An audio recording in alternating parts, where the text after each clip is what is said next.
The whole point of a video game is to have fun. Fun is the objective, and fun is often doing things we can't do in our regular lives. Like finally laying a smackdown on Mr. Smith for calling mum and talking all that trash on parents' evening, or just dishing out punishment on a legitimately bad guy. But sometimes developers cross the line with the tone or meaning of the violence they create, giving the anti-game violence crowd all the ammunition they need, and leaving the player feeling rather uncomfortable with what they just did. I'm Seb from WhatCulture.com, and this is 7 times video game violence went too far. Number 7, GTA 5's torture scene. GTA has always been the easiest target for protesters of game violence, as its focus on semi-realism and freedom to commit various forms of violence is a potent mix. Video games are addictive, they promote hatred, racism, sexism, and they reward violence. But the game is so tongue-in-cheek and over-the-top in style that the violence is rarely ever hard-hitting. There are exceptions where it does get ugly, of course, with the biggest one being the mission where Trevor graphically tortures someone for information. Teeth-pulling, kneecap snapping, waterboarding, and electrocutions were made even more gruesome by the fact you weren't just watching, but were given full control over this dark scene. Somehow, just battering randomers on the street feels a lot less evil than what we had to do in that warehouse. This shop is popular with cops. You must leave now.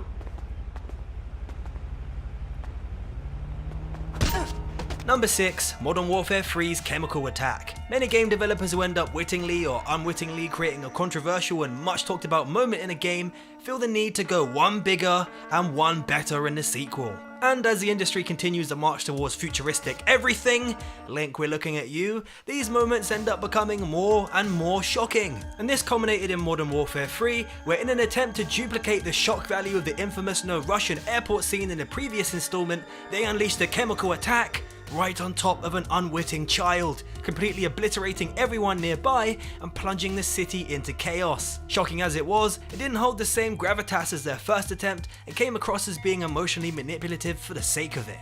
Number 5, Duke Nukem Forever's Wholesome Twins. In between wiping out alien scum, Duke Nukem has enjoyed several pleasures throughout his existence on PC and beyond, including the company of the aptly named Wholesome Twins, who have a habit of living up to their names. Alright, time for my reward. Throughout their time in the game, they're portrayed as ditzy, airheaded sex objects who are just filled to the brim with suggestive puns. I need some mouthwash. Duke comes across them naked and worse for wear during a foray through an alien ship, and they confess they were forced to have sex for the first time with their alien captors, and just seconds later, they are ripped apart from the inside out. But not before Duke cracks a hilarious one-liner. Looks like you're The pinnacle of comedy. Whilst players may have enjoyed the classic Duke gunplay, the tact and humour from the previous titles was sorely missing here, and it's no wonder the game performed so well. Number 4, Hatred. Hatred is a game that leaves a very sour taste in your mouth unless you're someone who truly enjoys the most graphic and brutal murders with no real rhyme or reason behind them.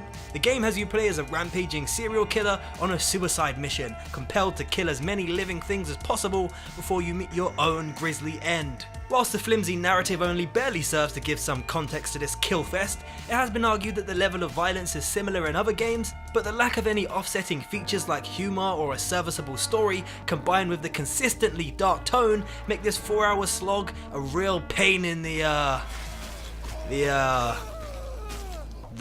neck. Number 3, Hotline Miami 2's Attempted Rape. Hotline Miami is an ultra-violent game that starts with your character pulling on a mask and then storming a building. As you finish bludgeoning and blasting your way through the building's inhabitants, in order to progress, you're forced to fatally wound the half-naked girl that's left over. And if that's not uncomfortable enough, as a dying woman squirms on the floor, the only way you can finish the scene is by approaching her and pressing the action button, which results in the killer attempting to rape her. A film director suddenly calls cut before you see the woman actually be assaulted, but you don't know this whilst you're playing it, so those few seconds where your character gets on top and appears to arch his back up left most players questioning what they had just done.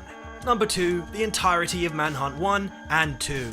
If you're talking about video game violence, then you're talking about Manhunt. It still is to this day one of the most well-known cases of a game being banned in multiple countries, and with good reason.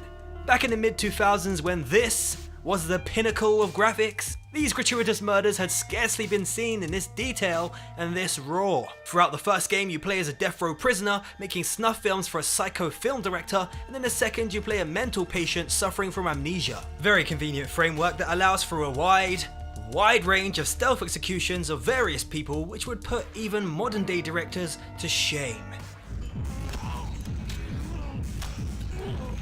Number 1. Postal. So like Hatred, Postal has you going postal on a small population of people, with the ultimate goal being to kill a percentage of the NPCs on the map. With no background music or context to your killings to speak of, the violence becomes old and uncomfortable very quickly when you realise there's no point or reward whatsoever to the gruesome slaughter. The rinse and repeat of mindless civilian murdering makes you question what type of person you really are, when it dawns on you you could be doing literally anything else right now with your time. Like socializing outside. Or playing Overwatch. Games like Postal and Hatred are made to be as one-dimensional and controversial as possible, so it's no surprise they're on this list. But did we miss any? Do you agree with the list? Let me know in the comments below. You can follow me on Twitter here. This has been Seb from WhatCulture.com. Thanks for watching.